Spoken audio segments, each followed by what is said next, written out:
Don't you miss me? I miss you guys. Hi, Godzilla, welcome back. Hi, Evan, welcome back. Thank you for the sub, Deacon. Good evening, beautiful Messiah. Good evening, Deacon. Hope you're doing well. Hi, Loaders Forever, welcome in. Welcome back, Gamester, how are you? Thank you for your daily sip, Deacon. Always appreciate those. Happy Saturday, Crypto. Hi, Zeno. Thank you for your daily sip. How are you? Let me scroll down. Thank you for your daily sip, Crypto. Happy Sunday. What do you mean, Zeno? I know, technically it's Sunday for you, but it's still Saturday for me. Oh my god, see a stream. Hi, Sam. The EPC background is back. Nice, yeah. It's back every time that I'm using my swimsuit outfit. And we're going to have another background as well, and a couple mounts for the regular streams. I hope you guys are doing well today. Thank you for your daily sip, Raiden. Welcome back. Thank you for your daily sip, Severe. Welcome back. Thank you for your daily sip, Evan. Welcome back. Thank you for your daily sip, Green. Welcome back. Hello, Sarah. Hello, Evan. Hi, Guffy. Welcome in. How are you today? Welcome. Emiliano, thank you for the follow. You are now my sweet juice box. Hello, chat. Hello, Sarah. Hi, Green. We got a 50-day streak for Zycon. Hell yeah. Let's go. Hello, Geeker. How are you?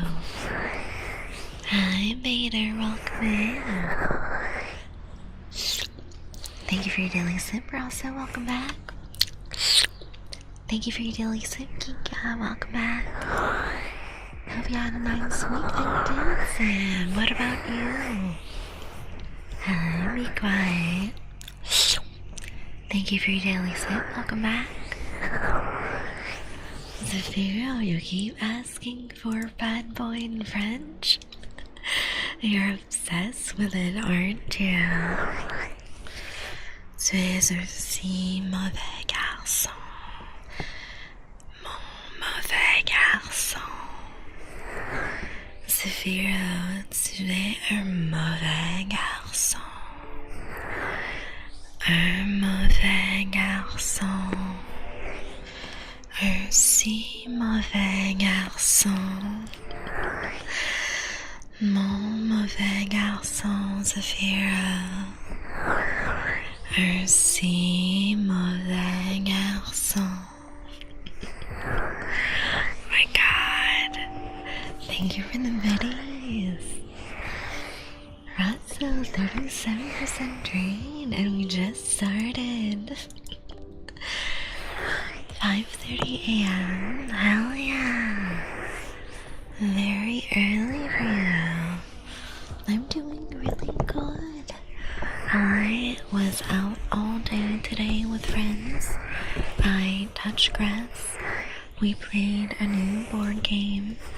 And we had lots of fun. But it was a more complicated board game.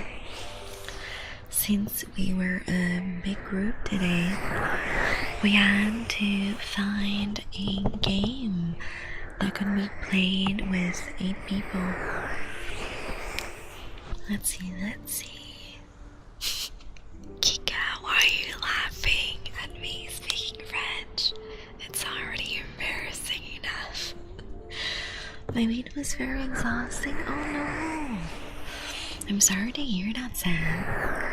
Well, at least you can relax today and stream, right? You can relax. and let go of your worries. What was it? I think it was called Cosmic Exploration. My friend was saying that it's a pretty old board game that was made in the 70s or something. He's a really big board game collector, and we went to visit his new house for housewarming.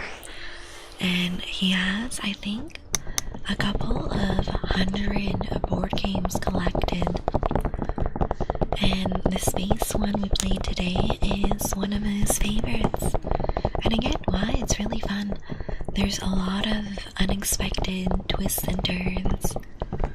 I want to be devoted to board game night soon. We could probably try and find some online board games for community night one of these days. I'll have to take a look.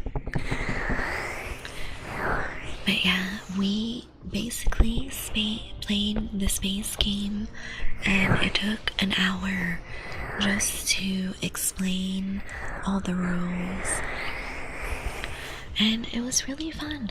Each of us had 5 planets with our spaceships on them as colonies. And the goal is to conquer other players' planets. And the first player to get 5 points, which means the first player to have their ship on 5 foreign planets, wins the game. But there's other ways to win depending on what alien race you play as well. Hey, Simon Meyer. Thank you for your daily sip. Welcome back. There's Tabletopia. Ooh, okay, I'll take a look at that. And we'll see what kind of games they have. But yeah, basically, first to 5 planets conquered wins. And we each get to pick an alien race that represents our home space system thingy, I suppose. And there are a lot of overpowering skills for each alien race. Basically, each power that each alien has is game breaking, and you need to use that in your advantage.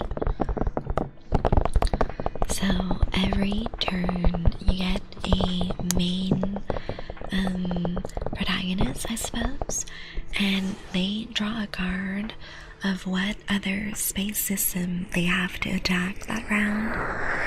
And then they choose how many ships they send, what planet they're attacking, and then the attacker and defender get to ask all the other players if they want to become allies for the space battle. And then that's where you can gaslight a little bit and ask for reinforcements and convince your friends to fight with you. Hey Ren, welcome back. Can we have a Sans voice for all tutorials and games? That'd be really good. I'd love that. So, you can request for allies at the beginning of the space war, but no one reveals what side they're on until everyone's made their choice, with a little counter of how many spaceships they're sending and if they're going to help the attacker or defender. Hey Rod, thank you for your daily sip, welcome back. Thank you for your daily sip, Goat, welcome back. Gaslight, gatekeep, girl boss, yes. That's basically what you have to do in the space game to get allies. Hello to the most gorgeous vampire of all, yes. That's me. Thank you for the 5 streams, Justin. Let's go. So you had a little spinning counter where you can mark how many spaceships you're going to send and if you're helping attack or defend. And then once everyone reveals what side they're on simultaneously, the attacker and defender can play a card to see how many attack points they're using on top of their ship advantage. And then there's a lot of extra cards, cards with special powers that can help or sabotage the space invasion, or cards that can give plus assist points if you're on one of the allied teams to sway the battle in your favor. And at the end, the winners get to draw more cards than the person who attacked gets to put, actually no, if you're defending and you win, your allies get extra cards as a reward for helping you. And if you attack and win, everyone who attacked with you gets to invade the planet. Did you get obliterated in your Splitch invasion game? No. I conquered like 4 different planets, but I was a little short for the victory. Hey Darky, welcome back. Thank you for your daily sip. So yeah, you have all these cards that come and play with different skills, and a lot of them are pretty overpowered. So you know how you play a card to say how many attack points you're using? Well, my alien species that I picked, before anyone chooses allies, I get to blind my opponent. So the more spaceships they have on the planet I'm attacking, the more of their cards I'm taking away for the round. And if after I blind them they have no attack cards, I win by default. Guffy, let me know what pet name you'd like. Thank you for your daily sip, Mackie. Welcome back. So yeah, that was my overpowered skill. Blinded by her beauty. Guffy, you're such a good girl. Such a good girl for me. My good girl. I love it when you are such a good girl for me, Guffy. Such a good girl. Guffy, you are my good girl. There should be a bind card, I wish. Sounds like an interesting game, yes. Especially because I think there's over 50 different aliens you can play as, and they all have their own special power, and they're all overpowered. So in a space battle, if you are on the losing side, all of the spacecrafts you invested in that battle go into the warp. It's the ship graveyard, and you lose them until it's your turn again, and you get to take back one ship from the warp every time it's your turn. Hi, Neko. Thank you for your daily sip. Welcome back. Kika, you started at 36% drained. Let's get that higher.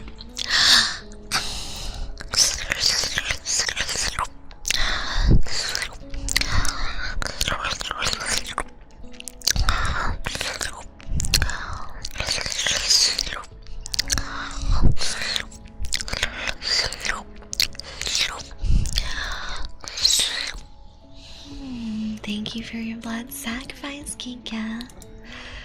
So tasty. Sounds interesting with its name of the game. I think it's called Cosmic Encounters. And it's pretty complicated to explain the rules at first, but once you go through all the rules, it's pretty straightforward. Thank you for your first week, Joker. Thank you, thank you. 7 days. So, each alien species has their own power. For example, my friend had an alien species called the Observers.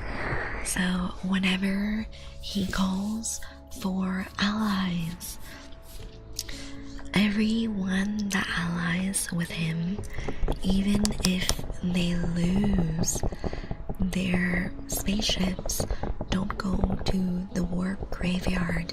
You get to take all your spaceships back. So it's kind of an incentive for other players to help him with no stakes on the board, because you get all your ships back no matter if you win or lose.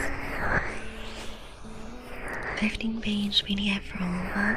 Yeah, it took an hour to read all our cards, explain the rules, set up the spaceships and tokens.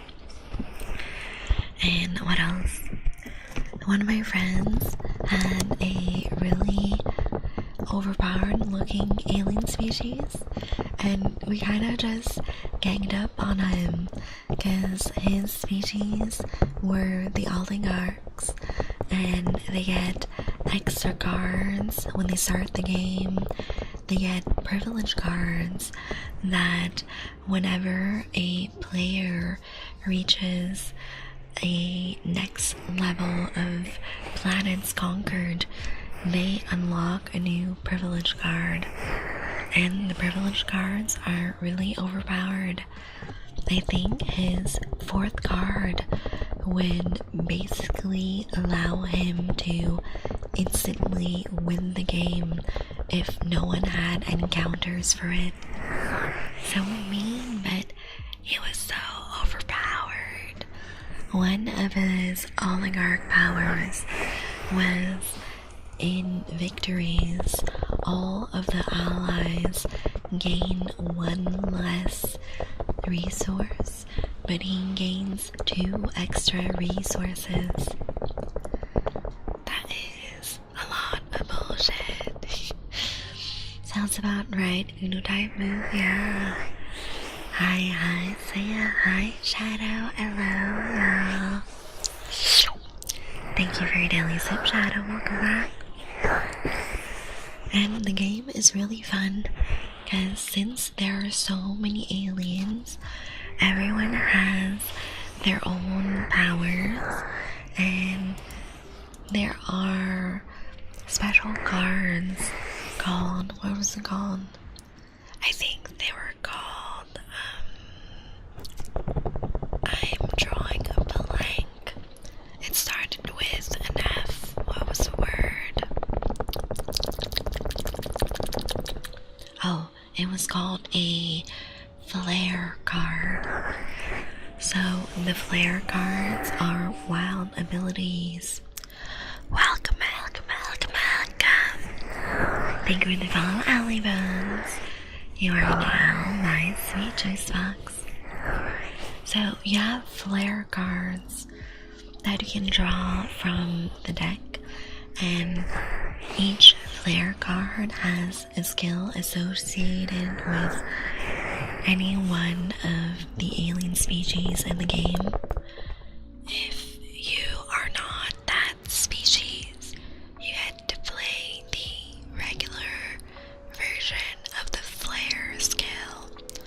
But if you draw the flare card for your home alien species, the skill gets really overpowered, and the flare skills, you keep them unless another player has a cosmic zap card that discards your flare skill forever.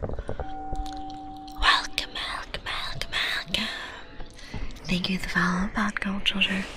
You are now my sweet juice box. So yeah, a lot of secret skills in the deck, and each player has their own alien secret skill as well.